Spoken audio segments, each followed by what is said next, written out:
নমস্কার বন্ধুরা, আরও একটি নতুন ক্লাসে তোমাদের সকলকেই স্বাগত জানাই। মাদ্রাসা সার্ভিস কমিশন এবং এসএলএসটি এই দুটি পরীক্ষায় যারা রাষ্ট্রবিজ্ঞান বিষয়টি নিয়ে বসতে চলেছ, আজকে তাদের জন্য 29 নম্বর ক্লাস। বিগত 28টি ক্লাসে অনেক গুরুত্বপূর্ণ বিষয় নিয়ে আলোচনা করা হয়েছে। এছাড়া 60টিরও বেশি গুরুত্বপূর্ণ উক্তি নিয়ে আলোচনা করা হয়েছে। সুতরাং যারা এখনও সেই ক্লাসগুলো দেখোনি তারা অবশ্যই আমার চ্যানেলের প্লেলিস্টে যাও এবং 28টি ক্লাস দেখে এসো। আজকের 29 নম্বর ক্লাস, এই 29 নম্বর ক্লাসে আজকে আরও গুরুত্বপূর্ণ 50টি প্রশ্ন নিয়ে আলোচনা করব। গুরুত্বপূর্ণ 50টি প্রশ্ন নিয়ে আলোচনা করব। যারা আমার চ্যানেলে নতুন তাদেরকে বলি আমার চ্যানেলটি সাবস্ক্রাইব করে রাখুন এবং 28টি ক্লাস কিন্তু অবশ্যই দেখে নিন এবং ক্লাসগুলো যদি ভালো লাগে অবশ্যই লাইক দিয়ে দেবেন, বন্ধুদের সাথে শেয়ার করে দেবেন। আজকের 29 নম্বর ক্লাসে 50টি গুরুত্বপূর্ণ প্রশ্ন নিয়ে আলোচনা করব। শুধু থিওরি বা কনস্টিটিউশন পার্ট, ইন্ডিয়ান যে কনস্টিটিউশন থেকেই থাকছে তা নয়, তার সাথেই থাকছে মার্কিন কনস্টিটিউশন থেকেও গুরুত্বপূর্ণ প্রশ্ন। সুতরাং ভিডিওটা স্কিপ না করে প্রথম থেকে শেষ পর্যন্ত সঙ্গে থাকুন। তো শুরু করা যাক আজকে ক্লাস। আজকের প্রথম প্রশ্ন কি আছে দেখে নেওয়া যাক। আজকের প্রথম প্রশ্ন, জার্মানি কোন সালে পোল্যান্ড আক্রমণ করে? জার্মানি কোন সালে পোল্যান্ড আক্রমণ করে? উত্তরটি দেখে নাও। জার্মানি 1939 সালে পোল্যান্ড আক্রমণ করে। পরবর্তী প্রশ্ন, সমাজতন্ত্র ছাড়া গণতন্ত্র অসম্পূর্ণ উক্তিটি কার? সমাজতন্ত্র ছাড়া গণতন্ত্র অসম্পূর্ণ উক্তিটি কার? উত্তরটি দেখে নাও। উত্তরটি হচ্ছে হ্যারল্ড ল্যাস্কি। হ্যারল্ড ল্যাস্কি এই উক্তিটি করেছেন যে সমাজতন্ত্র ছাড়া গণতন্ত্র অসম্পূর্ণ। পরবর্তী প্রশ্ন, সীমাবদ্ধ রাজতন্ত্রের সমর্থক কে ছিলেন? ভীষণ একটি সহজ প্রশ্ন, কিন্তু অনেকের কাছেই হয়তো নতুন লাগবে। সীমাবদ্ধ রাজতন্ত্রের সমর্থক কে ছিলেন? উত্তরটি দেখে নাও। John Locke. জন লক সীমাবদ্ধ রাজতন্ত্রের সমর্থক ছিলেন। পরবর্তী প্রশ্ন, কোনো পৌরসভার ওয়ার্ড কমিটির গঠন ও এলাকা কার দ্বারা নির্ধারিত হবে? কোনো পৌরসভার ওয়ার্ড কমিটির গঠন ও এলাকা কার দ্বারা নির্ধারিত হবে? উত্তরটি দেখে নাও। রাজ্য সরকার দ্বারা কোনো পৌরসভার ওয়ার্ড কমিটির গঠন ও এলাকা নির্ধারিত হবে। পরবর্তী প্রশ্ন, ভারতীয় পার্লামেন্টের কোন কক্ষে অনাস্থা প্রস্তাব উত্থাপন করা যায়? ভারতীয় পার্লামেন্টের কোন কক্ষে অনাস্থা প্রস্তাব উত্থাপন করা যায়? উত্তরটি দেখে নাও। লোকসভায়। লোকসভায় অনাস্থা প্রস্তাব উত্থাপন করা যায়। পরবর্তী প্রশ্ন, কার রাষ্ট্রনীতিতে রাষ্ট্রবিজ্ঞান ও নীতিবিজ্ঞান পরস্পর সংযুক্ত হয়েছে? কার রাষ্ট্রনীতিতে রাষ্ট্রবিজ্ঞান এবং নীতিবিজ্ঞান পরস্পর সংযুক্ত হয়েছে? উত্তরটি দেখে নাও। অ্যারিস্টটলের রাষ্ট্রনীতিতে রাষ্ট্রবিজ্ঞান এবং নীতিবিজ্ঞান পরস্পর সংযুক্ত হয়েছে। এ প্রসঙ্গে একটি প্রশ্ন তোমাদের জন্য রাখলাম। যারা আমার নিয়মিত দর্শক, যারা আমার 28টি ক্লাস দেখে এসেছো বা যারা নিয়মিত মক টেস্ট দিচ্ছ, তাদের কাছে আমি একটি প্রশ্ন রাখলাম যে কার আলোচনায় কে প্রথম রাষ্ট্রবিজ্ঞানকে নীতিশাস্ত্র থেকে পৃথক করেছিল? রাষ্ট্রবিজ্ঞানকে নীতিশাস্ত্র থেকে পৃথক করে আলোচনা করেছিলেন কে? আমায় কমেন্ট বক্সে কিন্তু উত্তরটি অবশ্যই জানিও। পরবর্তী প্রশ্নে চলে আসছি। গ্রামকে ভারতীয় জীবনের কেন্দ্রবিন্দু বলে কে মনে করতেন? গ্রামকে ভারতীয় জীবনের কেন্দ্রবিন্দু বলে কে মনে করতেন? উত্তরটি দেখে নাও। গান্ধীজি। গ্রামকে ভারতীয় জীবনের কেন্দ্রবিন্দু বলে মনে করতেন গান্ধীজি। পরবর্তী প্রশ্নে চলে আসছি। 17তম লোকসভায় নাগরিকতা সংশোধনী আইন পাশ হয় কবে? 17তম লোকসভায় নাগরিকতা সংশোধনী আইন পাশ হয় কবে? উত্তরটি দেখো। 2019-এর 10ই ডিসেম্বর। নাগরিকতা সংশোধনী আইন পাশ হয় কবে? অর্থাৎ 17তম লোকসভা নির্বাচন 2019-এ হয়েছে, আমরা প্রত্যেকেই জানি। এই প্রশ্নটার উদ্দেশ্য হচ্ছে যে 2019-এর কত তারিখে, পার্টিকুলার কত তারিখে নাগরিকতা সংশোধনী আইন পাশ হয়েছে। তো সেটি দেখে নাও। 2019-এর 10ই ডিসেম্বর তারিখে নাগরিকতা সংশোধনী আইন পাশ হয়েছে। পরবর্তী প্রশ্নে চলে আসছি। সাইবারনেটিক্সের কৌশলকে রাষ্ট্রবিজ্ঞানে প্রয়োগ করেন কে? সাইবারনেটিক্সের কৌশলকে রাষ্ট্রবিজ্ঞানে প্রয়োগ করেন কে? উত্তরটি দেখে নাও। কার্ল ডয়েস্ট। সাইবারনেটিক্স কৌশলকে রাষ্ট্রবিজ্ঞানে প্রয়োগ করেন কার্ল ডয়েস্ট। পরবর্তী প্রশ্ন, গণতান্ত্রিক রাজতন্ত্র প্রতিষ্ঠিত হয়েছে এমন একটি দেশের নাম লেখো। গণতান্ত্রিক রাজতন্ত্র প্রতিষ্ঠিত হয়েছে এমন একটি দেশের নাম লেখো। উত্তরটি দেখো, ব্রিটেন। চলে এলাম পরবর্তী প্রশ্নে। প্রথম সংশোধনী আইন ভারতীয় পার্লামেন্টে কবে পাশ হয়? প্রথম সংশোধনী আইন ভারতীয় পার্লামেন্টে কবে পাশ হয়? উত্তরটি দেখে নাও, 1951 সালে প্রথম সংশোধনী আইন ভারতীয় পার্লামেন্টে পাশ হয়। পরবর্তী প্রশ্ন, nationalism is the religion of the modern world, কার উক্তি? Nationalism is the religion of the modern world, কার উক্তি? ভীষণ গুরুত্বপূর্ণ প্রশ্ন, এতদিনে সবার মুখস্থ হয়ে যাওয়া উচিত। Nationalism is the religion of the modern world মানে উক্তিটি কার? এই উক্তিটি হচ্ছে লয়েডের। পরবর্তী প্রশ্ন, আইনগত অধিকার কয় ভাগে বিভক্ত? আইনগত অধিকার কয় ভাগে বিভক্ত? উত্তরটি দেখে নাও, আইনগত অধিকার 4 ভাগে বিভক্ত। এই 4টি ভাগ কি কি?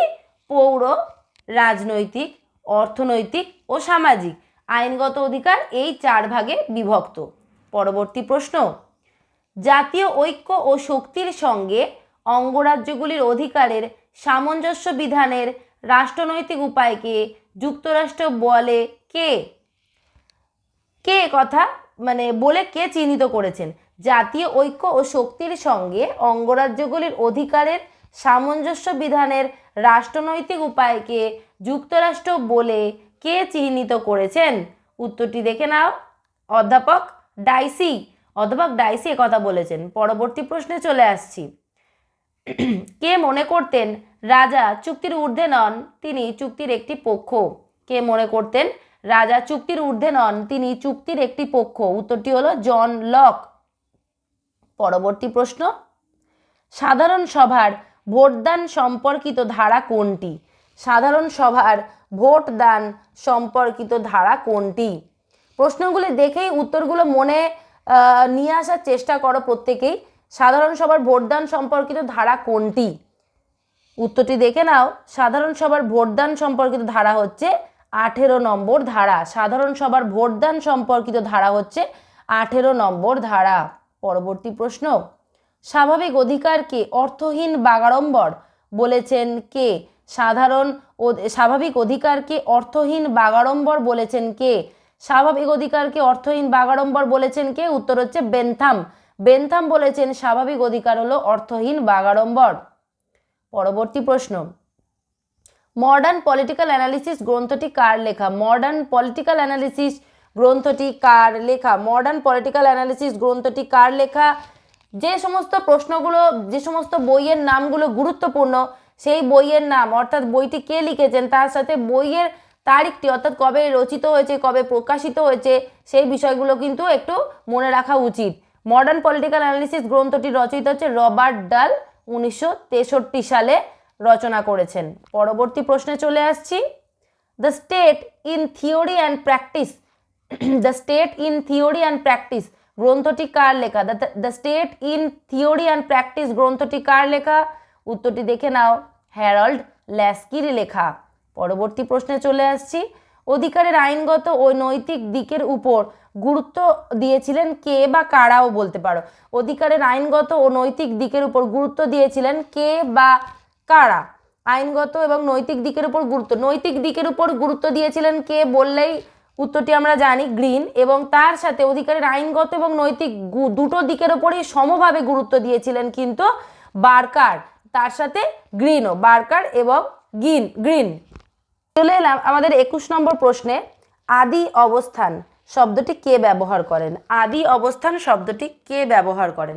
এ প্রসঙ্গে বলে রাখি, 4 মার্চ থেকে, 4 মার্চ থেকে অর্থাৎ মাদ্রাসা সার্ভিস কমিশনের পরীক্ষা হচ্ছে 3রা মার্চ। 4 মার্চ থেকে এসএলএসটি এবং মাদ্রাসা সার্ভিস কমিশনের জন্য অনলাইন আমার ব্যাচ শুরু হচ্ছে। আবার অফলাইন তো ব্যাচ চলছে, অনলাইন ব্যাচও শুরু হচ্ছে। যারা এই অনলাইন ব্যাচে যুক্ত হতে চাও তারা আমার স্ক্রিনে দেওয়া নম্বরে আমার সাথে যোগাযোগ করে নিও। অবশ্যই 4 মার্চের আগে যোগাযোগ করো, কারণ 4 মার্চ থেকে মানে একদম ব্যাচ শুরু হয়ে যাচ্ছে এবং সিট সংখ্যা যেহেতু সীমিত তাই আগেই কিন্তু তোমরা অ্যাডমিশন করে নিও। অ্যাডমিশনের জন্য তোমরা যোগাযোগ করে নিও। যারা এখনো পর্যন্ত মক টেস্ট দিতে চাও কিন্তু দিয়ে উঠতে পারোনি, তারা আমার কাছে মক টেস্ট দেওয়ার জন্য যোগাযোগ করে নিতে পারো আমার স্ক্রিনে দেওয়া নম্বরে। সম্পূর্ণ সিলেবাস ভিত্তিক 90 নম্বরের মক টেস্ট দেওয়া হচ্ছে। এবং যারা এখনো মক টেস্ট দাওনি তাদের কাছে বলি যে মাদ্রাসা সার্ভিস পরীক্ষা দেওয়ার আগে সম্পূর্ণ সিলেবাস ভিত্তিক 90 নম্বরের একটি মক টেস্ট কিন্তু দেওয়া উচিত, তাতে নিজেরা কতটা প্রিপেয়ার হয়ে আছো সেটা যাচাই করা যায়। তাই মাদ্রাসা সার্ভিস কমিশনের আগে একটি মক টেস্ট তোমরা দিতে পারো, তার জন্য আমার সাথে যোগাযোগ করে নিতে পারো। এবং যারা SLST বা পরবর্তী বছরেরও মাদ্রাসা বা পরবর্তী বছরের স্কুল সার্ভিস পরীক্ষার জন্য প্রিপারেশন নিতে চাইছো রাষ্ট্রবিজ্ঞান বিষয়ে, তারা আমার সাথে যোগাযোগ করে নিতে পারো অনলাইন বা অফলাইন ব্যাচের জন্য। আদি অবস্থান শব্দটি কে ব্যবহার করেন? উত্তরটি দেখে নাও, জন রলস। পরবর্তী প্রশ্নে চলে আসছি। নয়া উদারনীতিবাদের সূত্রপাত কখন হয়? নয়া উদারনীতিবাদের সূত্রপাত কখন হয়? উত্তরটি দেখে নাও, 20 শতকের 70 দশক থেকে নয়া উদারনীতিবাদের সূত্রপাত হয়, 20 শতকের 70 দশক থেকে। পরবর্তী প্রশ্ন, নৈশ প্রহরী রাষ্ট্র এর তত্ত্ব প্রচার করেন কারা? নৈশ প্রহরী রাষ্ট্র এর তত্ত্ব প্রচার করেন কারা? উত্তরটি দেখে নাও, সংশোধনমূলক উদারনীতিবাদীরা। সংশোধনমূলক উদারনীতিবাদীরা নৈশ প্রহরী রাষ্ট্রের তত্ত্ব প্রচার করেন। পরবর্তী প্রশ্ন, জাতীয়তাবাদের পূর্ণতা ঘটে আন্তর্জাতিকতার মধ্যে, উক্তিটি কার? জাতীয়তাবাদের পূর্ণতা ঘটে আন্তর্জাতিকতাবাদের মধ্যে বা আন্তর্জাতিকতার মধ্যে, উক্তিটি কার? ভীষণ একটি গুরুত্বপূর্ণ প্রশ্ন। তো উত্তরটি দেখে নাও, বার্ট্রান্ড রাসেল। বার্ট্রান্ড রাসেল বলেছেন যে জাতীয়তাবাদের পূর্ণতা ঘটে আন্তর্জাতিকতার মধ্যে। পরবর্তী 25 নম্বর প্রশ্নে চলে আসছি। ঐতিহাসিক বর্ণনামূলক ব্যাখ্যা কোন দৃষ্টিভঙ্গির অংশ হিসাবে গণ্য হয়? ঐতিহাসিক বর্ণনামূলক ব্যাখ্যা কোন দৃষ্টিভঙ্গির অংশ হিসাবে গণ্য হয়? ঐতিহাসিক বর্ণনামূলক ব্যাখ্যা কোন দৃষ্টিভঙ্গির অংশ হিসাবে গণ্য হয়? উত্তর হচ্ছে সনাতনী দৃষ্টিভঙ্গির অংশ হিসাবে গণ্য হয়। পরবর্তী প্রশ্নে চলে আসছি। দলত্যাগ বিরোধী আইন কোন তপশিলের অন্তর্ভুক্ত? দলত্যাগ বিরোধী আইন কোন তপশিলের অন্তর্ভুক্ত? উত্তর হচ্ছে 10ম তপশিলের অন্তর্ভুক্ত। পরবর্তী প্রশ্নে চলে আসছি, 27 নম্বর প্রশ্ন।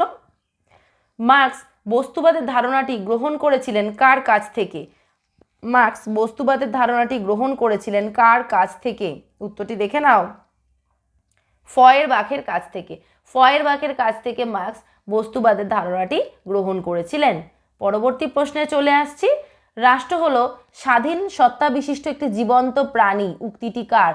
এটা ভীষণ একটি গুরুত্বপূর্ণ প্রশ্ন। রাষ্ট্র হলো স্বাধীন সত্তা বিশিষ্ট একটি জীবন্ত প্রাণী, উক্তিটি কার? ভীষণ একটি গুরুত্বপূর্ণ প্রশ্ন। আশা করি তোমরা প্রত্যেকেই এতদিন এই প্রশ্নগুলোর উত্তর নিশ্চয়ই রেডি করে ফেলেছো, নিশ্চয়ই জানো। আমি প্রশ্ন করার সাথে সাথেই নিশ্চয়ই তোমরা উত্তরটি মনে করতে পারছো। রাষ্ট্র হলো স্বাধীন সত্তা বিশিষ্ট একটি জীবন্ত প্রাণী, উক্তিটি হচ্ছে ব্লুমসলির। পরবর্তী প্রশ্ন, শ্রমিকের সঙ্গে কৃষকের দ্বন্দ্ব কি ধরনের দ্বন্দ্বের উদাহরণ? শ্রমিকের সঙ্গে কৃষকের দ্বন্দ্ব, এটি কি ধরনের দ্বন্দ্বের উদাহরণ? ভীষণ ভীষণ একটি গুরুত্বপূর্ণ প্রশ্ন। এবং আমার কাছে যারা নিয়মিত মক টেস্ট দিচ্ছ তারা এই ধরনের প্রশ্ন পেয়েছো অনেকগুলো। শ্রমিকের সঙ্গে কৃষকের দ্বন্দ্ব কি ধরনের দ্বন্দ্বের উদাহরণ? উত্তর হচ্ছে অবৈরীমূলক দ্বন্দ্বের উদাহরণ। শ্রমিকের সঙ্গে কৃষকের দ্বন্দ্ব অবৈরীমূলক দ্বন্দ্বের উদাহরণ। পরবর্তী প্রশ্নে চলে আসছি। ভিডিও কেমন লাগছে, ক্লাসগুলো তোমাদের কেমন লাগছে তোমরা কিন্তু অতি অবশ্যই আমাকে জানাবে, কমেন্ট করবে। এবং তোমরা আরও কী ধরনের ক্লাস চাও তোমরা সেগুলো আমার কাছে কমেন্ট করে অবশ্যই জানিও। কোন সমাজে রাষ্ট্রের উদ্ভব হয় বলে মার্ক্সবাদীগণ মনে করেন? কোন সমাজে রাষ্ট্রের উদ্ভব হয় বলে মার্ক্সবাদীগণ মনে করেন? উত্তর হচ্ছে দেখে নাও, দাস সমাজে। এগুলো লজিক্যালি তোমরা পড়ে বোঝার চেষ্টা করো, কারণ হচ্ছে আদিম সাম্যভিত্তিক সমাজে সেখানে কোনো যুক্তি বিচার বুদ্ধি বা কোনো ব্যক্তিগত সম্পত্তি ছিল না, সেখানে সকলে সমান ছিল। কিন্তু দাস সমাজ থেকে ভূমিদাস এবং ভূস্বামী এই দুটি শ্রেণীর উদ্ভব ঘটে, এবং যার ফলেই কিন্তু ওই সমাজ থেকেই রাষ্ট্রের উদ্ভব হয়। রাষ্ট্র হচ্ছে যে ভূস্বামী সম্প্রদায়ের স্বার্থ রক্ষার হাতিয়ার হিসেবে কাজ করতে। তাই মার্ক্সবাদীদের মতে দাস সমাজেই কিন্তু রাষ্ট্রের উদ্ভব ঘটে। যুক্তি দিয়ে পড়াগুলো মনে রাখার চেষ্টা করলে কিন্তু এগুলো মনে রাখা অনেক সহজতর হবে। আরও এখনো 20টি প্রশ্ন আছে, সঙ্গে থাকো। চলে এলাম আমাদের 31 নম্বর প্রশ্নে। ভারতীয় সংবিধানের কোন ধারায় বলা হয়েছে যে সুপ্রিম কোর্ট কর্তৃক ঘোষিত আইন দেশের সকল আদালত মানতে বাধ্য থাকবে? ভারতীয় সংবিধানের কোন ধারায় বলা হয়েছে যে সুপ্রিম কোর্ট কর্তৃক ঘোষিত আইন দেশের সকল আদালত মানতে বাধ্য থাকবে? উত্তরটি দেখে নাও, 141 নম্বর ধারায় বলা হয়েছে সুপ্রিম কোর্ট কর্তৃক ঘোষিত আইন দেশের সকল আদালত মানতে বাধ্য থাকবে। পরবর্তী প্রশ্নে চলে আসছি। কোন মামলায় ভারতীয় সংবিধানের তৃতীয় অংশটিকে গণতান্ত্রিক জীবনধারার মৌলিক ভিত্তি হিসাবে উল্লেখ করা হয়? ভীষণ একটি গুরুত্বপূর্ণ প্রশ্ন। ভারতীয় মামলায় কোন মামলায় ভারতীয় সংবিধানের তৃতীয় অংশটিকে গণতান্ত্রিক জীবনধারার মৌলিক ভিত্তি হিসাবে উল্লেখ করা হয়? ভীষণ গুরুত্বপূর্ণ প্রশ্ন। আমি আগেই বলেছি গুরুত্বপূর্ণ মামলাগুলি তোমরা অবশ্যই একটু পড়ে রেখো, মামলাগুলিতে কি বলা হয়েছে, কি প্রসঙ্গে বলা হয়েছে। তো এটিও একটি গুরুত্বপূর্ণ মামলা। কোন মামলায় বলা হয়েছিল যে ভারতীয় সংবিধানের তৃতীয় অংশটিকে গণতান্ত্রিক জীবনধারার মৌলিক ভিত্তি হিসেবে উল্লেখ করা হয়? উত্তরটি দেখে নাও। সজ্জন সিং বনাম রাজস্থান রাজ্য মামলায়। সজ্জন সিং বনাম রাজস্থান রাজ্য মামলায়। পরবর্তী প্রশ্ন, মার্কিন সংবিধানের কত নম্বর ধারায় বিচার বিভাগীয় সমীক্ষার ক্ষমতাটি যুক্ত হয়েছে? ভীষণ গুরুত্বপূর্ণ প্রশ্ন। আমরা প্রত্যেকে কিন্তু ভারতীয় সংবিধানের বিচার বিভাগীয় সমীক্ষা সে সম্পর্কিত ধারণাগুলো আমরা পড়ে রাখি, কিন্তু অনেকেই কিন্তু যারা আমার কাছে মক টেস্ট দিচ্ছ তাদের অনেকেই দেখেছি এই ধরনের প্রশ্ন কিন্তু অনেকে সম্পূর্ণ সিলেবাস ভিত্তিক মক টেস্টে যারা পরীক্ষা দিচ্ছ তারা অনেক ধরনের প্রশ্নগুলো ভুল করে ফেলো। মার্কিন সংবিধানের কত নম্বর ধারায় বিচার বিভাগীয় সমীক্ষার ক্ষমতাটি যুক্ত হয়েছে? উত্তরটি দেখে নাও। 6 নম্বর ধারায় বিচার বিভাগীয় সমীক্ষার ক্ষমতাটি যুক্ত হয়েছে। পরবর্তী প্রশ্নে চলে আসছি। National commission for other backward classes এর সংবিধানের কোন ধারায় আলোচিত হয়েছে? এই যে national commission for other backward classes এর কথা সংবিধানের কোন ধারায় আলোচিত হয়েছে? National commission for OBC class এ সম্পর্কে সংবিধানের কত নম্বর ধারায় আলোচিত হয়েছে? ভীষণ ভীষণ গুরুত্বপূর্ণ প্রশ্ন। National commission for other backward classes এর কথা আলোচিত হয়েছে সংবিধানের 38-এর বি নম্বর ধারায়। পরবর্তী প্রশ্নে চলে আসছি। কোন গিল্ড সমাজতান্ত্রিকের মতে রাষ্ট্র দেওয়ানি ও ফৌজদারি আদালত স্থাপন করবে? কোন গিল্ড সমাজতান্ত্রিকের মতে রাষ্ট্র দেওয়ানি ও ফৌজদারি আদালত স্থাপন করবে? কোন গিল্ড সমাজতান্ত্রিকের মতে রাষ্ট্র দেওয়ানি ও ফৌজদারি আদালত স্থাপন করবে? উত্তরটি দেখে নাও। হবসনের মতে। হবসনের মতে রাষ্ট্র দেওয়ানি এবং ফৌজদারি আদালত স্থাপন করবে। পরবর্তী প্রশ্ন, রাজ্যসভা সাধারণ বিলকে সর্বাধিক বিলম্বিত করতে পারে কতদিন? ভীষণ ভীষণ একটা গুরুত্বপূর্ণ প্রশ্ন যে রাজ্যসভা সাধারণ বিলকে সর্বাধিক কতদিন বিলম্বিত করতে পারে। আমরা যারা এসআরএসটি নিয়ে পড়াশোনা করছি সেই সমস্ত স্টুডেন্টের কাছ থেকে উত্তরটা প্রায়ই পাই অর্থ বিল 14 দিন আটকে রাখতে পারে, কিন্তু সাধারণ বিল কতদিন আটকে রাখতে পারে সে উত্তর কিন্তু অনেকের কাছ থেকেই পাই না। তো সেটা দেখে নাও। রাজ্যসভা সাধারণ বিলকে সর্বাধিক কতদিন আটকে রাখতে পারে? উত্তর হচ্ছে 6 মাস। পরবর্তী প্রশ্ন, মার্কিন কংগ্রেসের অধিবেশন কখন বসে? মার্কিন কংগ্রেসের অধিবেশন কখন বসে? মার্কিন কংগ্রেসের অধিবেশন কখন বসে? উত্তরটি দেখে নাও। প্রতি বছর 3রা জানুয়ারি। প্রতি বছর 3রা জানুয়ারিতে অধিবেশন বসে এবং অধিবেশন শেষ হয় 31শে জুলাই। প্রতি বছর 3রা জানুয়ারি অধিবেশন বসে এবং অধিবেশন শেষ হয় 31শে জুলাই। পরবর্তী প্রশ্নে চলে আসছি। ফিলাডেলফিয়া সম্মেলন কবে অনুষ্ঠিত হয়? ভীষণ গুরুত্বপূর্ণ প্রশ্ন। ফিলাডেলফিয়া সম্মেলন কবে অনুষ্ঠিত হয়? ফিলাডেলফিয়া সম্মেলন অনুষ্ঠিত হয় কবে? উত্তরটি দেখে নাও। 1787 সালে। 1787 সালে ফিলাডেলফিয়া সম্মেলন অনুষ্ঠিত হয়। ভীষণ গুরুত্বপূর্ণ প্রশ্ন, তোমরা প্রত্যেকেই কিন্তু এইগুলো নোট ডাউন করে নিও। পরবর্তী প্রশ্ন, মার্কিন সংবিধানের প্রথম 10টি সংশোধন কি নামে পরিচিত? মার্কিন সংবিধানের প্রথম 10টি সংশোধন কি নামে পরিচিত? উত্তরটি দেখে নাও। বিল অফ রাইটস নামে পরিচিত। বিল অফ রাইটস নামে পরিচিত। তোমাদের আরও আরেকবার বলে রাখি, যারা 4 মার্চ থেকে অনলাইন ক্লাসে জয়েন করতে চাইছো, পুরো টপিক ওয়াইজ ধরে ধরে বুঝিয়ে যে পড়ানো সেই অনলাইন ক্লাসে যারা জয়েন করতে চাইছো তারা অবশ্যই কিন্তু 4 মার্চের আগে আমার সাথে যোগাযোগ করো। সিট সংখ্যা সীমিত, এবং যারা মক টেস্টের জন্য এখনও যোগাযোগ করোনি তারা স্ক্রিনে দেওয়া নম্বরে অবশ্যই যোগাযোগ করে নিতে পারো। পরবর্তী প্রশ্নে চলে আসছি। আমাদের 40 নম্বর প্রশ্ন, মার্কিন রাষ্ট্রপতির বিরুদ্ধে ইমপিচমেন্ট প্রস্তাব কোন কক্ষে উত্থাপিত হয়? মার্কিন রাষ্ট্রপতির বিরুদ্ধে ইমপিচমেন্ট প্রস্তাব কোন কক্ষে উত্থাপিত হয়? উত্তরটি দেখে নাও। প্রতিনিধি সভায়। মার্কিন রাষ্ট্রপতির বিরুদ্ধে ইমপিচমেন্ট প্রস্তাব কোন কক্ষে উত্থাপিত হয়? প্রতিনিধি সভায়। এর সাথে আরও একটি প্রশ্ন তোমাদের জন্য রাখছি, মার্কিন রাষ্ট্রপতির বিরুদ্ধে ইমপিচমেন্ট প্রস্তাব বিচার করে কোন কক্ষ? এটি কিন্তু কমেন্ট বক্সে তোমরা অবশ্যই আমাকে জানাবে।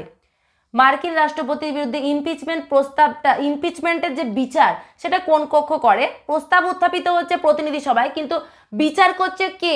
প্রতিনিধি সভা নাকি সিনেট? সেই উত্তরটি কিন্তু তোমরা কমেন্ট বক্সে আমাকে অবশ্যই জানিও। পরবর্তী প্রশ্নে চলে আসছি। মার্কিন যুক্তরাষ্ট্রে কাকে অনাবশ্যক শাসক বলা হয়? মার্কিন যুক্তরাষ্ট্রে কাকে অনাবশ্যক শাসক বলা হয়? ভীষণ গুরুত্বপূর্ণ প্রশ্ন, ইউনিক প্রশ্ন। মার্কিন যুক্তরাষ্ট্রে কাকে অনাবশ্যক শাসক বলা হয়? উত্তরটি দেখে নাও। উপরাষ্ট্রপতিকে? উপরাষ্ট্রপতিকে মার্কিন যুক্তরাষ্ট্রে অনাবশ্যক শাসক বলা হয়। পরবর্তী প্রশ্নে চলে আসছি। ওয়েস্টমিনিস্টার কোন দেশের শাসন ব্যবস্থাকে বলা হয়? ওয়েস্টমিনিস্টার কোন দেশের শাসন ব্যবস্থাকে বলা হয়? তোমাদের কাছে একান্ত রিকোয়েস্ট, যারা আমার চ্যানেলে নতুন, যারা আমার চ্যানেলে আজকে প্রথম ক্লাস দেখছো, তারা অবশ্যই আমার চ্যানেলটিকে সাবস্ক্রাইব করে দেবে এবং পূর্ববর্তী 28টি ক্লাস অবশ্যই আমার চ্যানেলের প্লেলিস্টে গিয়ে দেখে নিও। তোমাদের ভীষণ ভালো লাগবে আশা করি, এবং আজকের ক্লাস যদি তোমাদের ভালো লেগে থাকে তাহলে অবশ্যই কিন্তু লাইক করে দিও, বন্ধুদের সাথে শেয়ার করে দিও এবং অবশ্যই কমেন্টে জানিও যে তোমাদের ক্লাস কেমন লাগছে। ওয়েস্টমিনিস্টার কোন দেশের শাসন ব্যবস্থাকে বলা হয়? উত্তর হচ্ছে ব্রিটিশ সংসদীয় শাসন ব্যবস্থাকে বলা হয়। পরবর্তী প্রশ্নে চলে আসছি। 43 নম্বর প্রশ্ন। ব্রিটেনে লর্ড সভা অর্থ বিলকে কতদিন আটকে রাখতে পারে? ব্রিটেনের লর্ড সভা অর্থ বিলকে কতদিন আটকে রাখতে পারে? ব্রিটেনের লর্ড সভা অর্থ বিলকে কতদিন আটকে রাখতে পারে? উত্তরটি দেখে নাও, 1 মাস। ব্রিটেনের যে লর্ড সভা সে অর্থ বিলকে কতদিন আটকে রাখতে পারে? 1 মাস। পরবর্তী প্রশ্ন। ব্রিটেনে লর্ড সভা সাধারণ বিলকে কতদিন আটকে রাখতে পারে? ব্রিটেনের লর্ড সভা সাধারণ বিলকে কতদিন আটকে রাখতে পারে? উত্তরটি দেখে নাও, 1 বছর। ব্রিটেনে লর্ড সভা সাধারণ বিলকে 1 বছর আটকে রাখতে পারে। পরবর্তী প্রশ্নে চলে আসছি। মার্কিন প্রতিনিধি সভার সদস্যদের কার্যকাল কত বছর? মার্কিন প্রতিনিধি সভার সদস্যদের কার্যকাল কত বছর? ভীষণ একটি গুরুত্বপূর্ণ প্রশ্ন। মার্কিন প্রতিনিধি সভার সদস্যদের কার্যকাল কত বছর? উত্তরটি দেখে নাও, 2 বছর। মার্কিন প্রতিনিধি সভার সদস্যদের কার্যকাল 2 বছর। পরবর্তী প্রশ্নে চলে আসছি। ম্যারিয়ট ক্ষমতা বন্টনের দিক থেকে সরকারকে কয় ভাগে ভাগ করেছেন? ম্যারিয়ট ক্ষমতা বন্টনের দিক থেকে সরকারকে কয় ভাগে ভাগ করেছেন? ভীষণ একটি গুরুত্বপূর্ণ প্রশ্ন। তাহলে উত্তরটি দেখে নাও, 2 ভাগে। ম্যারিয়ট ক্ষমতা বন্টনের দিক থেকে সরকারকে এককেন্দ্রিক এবং যুক্তরাষ্ট্রীয় এই 2 ভাগে ভাগ করেছেন। পরবর্তী প্রশ্নে চলে আসছি। যুক্তরাষ্ট্রীয় ধারণার সূত্রপাত হয় কবে? যুক্তরাষ্ট্রের যে ধারণা, সেই যুক্তরাষ্ট্রের ধারণার সূত্রপাত হয় কবে? ভীষণ গুরুত্বপূর্ণ প্রশ্ন। অনেক সময়তেই দেখা যায় যে অনেক গুরুত্বপূর্ণ ইম্পর্টেন্ট প্রশ্ন থাকা সত্ত্বেও কিন্তু এই ধরনেরই প্রশ্ন পরীক্ষায় আসে। তো যুক্তরাষ্ট্রের ধারণার সূত্রপাত হয় কবে? উত্তরটি দেখে নাও, ফিলাডেলফিয়া সম্মেলনে। ফিলাডেলফিয়া সম্মেলনে যুক্তরাষ্ট্রের ধারণার সূত্রপাত হয়। পরবর্তী প্রশ্নে চলে আসছি। 48 নম্বর প্রশ্ন। ইংল্যান্ডে বিরোধী দলকে রানীর বিরোধী দল বলেছেন কে? ইংল্যান্ডের বিরোধী দলকে রানীর বিরোধী দল বলেছেন কে? যারা এসএসসি এসএলএসটি পড়ছো তারা প্রত্যেকেই জানো যে ইংল্যান্ডের বিরোধী দলকে রাজা বা রানীর বিরোধী দল বলা হয়, কিন্তু এটা বলেছেন কে? এটি কে বলেছেন? উত্তরটি দেখে নাও, ইংল্যান্ডের বিরোধী দলকে রানীর বিরোধী দল বলেছেন জেনিংস বলেছেন। পরবর্তী প্রশ্ন। কোন দেশের আইনসভাকে শৃঙ্খলিত লেভিয়াতান বলে? কোন দেশের আইনসভাকে শৃঙ্খলিত লেভিয়াতান বলে? ভীষণ গুরুত্বপূর্ণ প্রশ্ন। তোমাদের কাছে একটা রিকোয়েস্ট, যে মাদ্রাসা সার্ভিস কমিশনে যখন তোমরা পরীক্ষা দিতে যাবে সেদিনকে যেহেতু নেগেটিভ মার্কিং আছে, তোমরা কিন্তু গেস করে কোনো প্রশ্নের উত্তর করতে যেও না। যেগুলো একদম শিওর জানো সেই প্রশ্নের উত্তরগুলোই করে এসো। নেগেটিভ মার্কিং হলে আরও কিন্তু ভুলভাল কনফিউশন থাকলে কোনো বিষয়, যে এই প্রশ্নটির সঠিক উত্তর কোনটা আছে সেটা নিয়ে কনফিউজ থাকলে ওই ধরনের প্রশ্ন অ্যাটেন্ড করবে না। সেক্ষেত্রে নেগেটিভ মার্কিং হয়ে যাবে, নাম্বার আরও নেমে যাবে। তার থেকে পড়ো, যুক্তি দিয়ে বোঝার চেষ্টা করো। এই যে প্রশ্নটি আছে, কোন দেশের আইনসভাকে শৃঙ্খলিত লেভিয়াতান বলে? তোমরা যদি ভীষণ ভালোভাবে কোনো বিষয়টাকে পড়ে থাকো তাহলে কিন্তু এই প্রশ্নের উত্তরগুলো কিন্তু খুব ভালোভাবে দিতে পারবে। কোন দেশের আইনসভাকে শৃঙ্খলিত লেভিয়াতান বলে? উত্তরটি দেখে নাও, মার্কিন যুক্তরাষ্ট্রের আইনসভা বা কংগ্রেসকে শৃঙ্খলিত লেভিয়াতান বলা হয়। পরবর্তী প্রশ্ন। ধীরে চলো নীতি কোন মতবাদের সাথে যুক্ত? ভীষণ গুরুত্বপূর্ণ প্রশ্ন এবং আজকের ক্লাসের আমাদের শেষ প্রশ্ন। আশা করি তোমাদের ক্লাসটি প্রত্যেকের ভালো লেগেছে। তোমরা কিন্তু অবশ্যই ক্লাসটিকে ভিডিওটিকে একটি লাইক করে দিও। যারা নতুন আমার চ্যানেলে সাবস্ক্রাইব করে দিও এবং যারা মক টেস্ট বা অনলাইন ব্যাচের সাথে যুক্ত হতে চাইছে তারা অবশ্যই আমার সাথে যোগাযোগ করে নাও স্ক্রিনে দেওয়া নম্বরে। ধীরে চল নীতি কোন মতবাদের সাথে যুক্ত? উত্তরটি দেখে নাও, গোষ্ঠী সমাজতন্ত্রবাদের সাথে যুক্ত বা গোষ্ঠী সমাজতন্ত্রের সাথে যুক্ত ধীরে চল নীতি। আজকের ক্লাস এতটাই থাক। পরবর্তী ক্লাসে আরও বিশেষ কিছু, অর্থাৎ অনেকেই আমায় রিকোয়েস্ট করেছো তোমরা যে আরও কিছু উক্তি নিয়ে আসতে। পরের ক্লাসে আরও বেশ কিছু উক্তি নিয়ে আমি হাজির হব। শীঘ্রই দেখা হচ্ছে তোমাদের সাথে। তোমরা তোমাদের পড়াশোনা চালিয়ে যাও। Best of luck.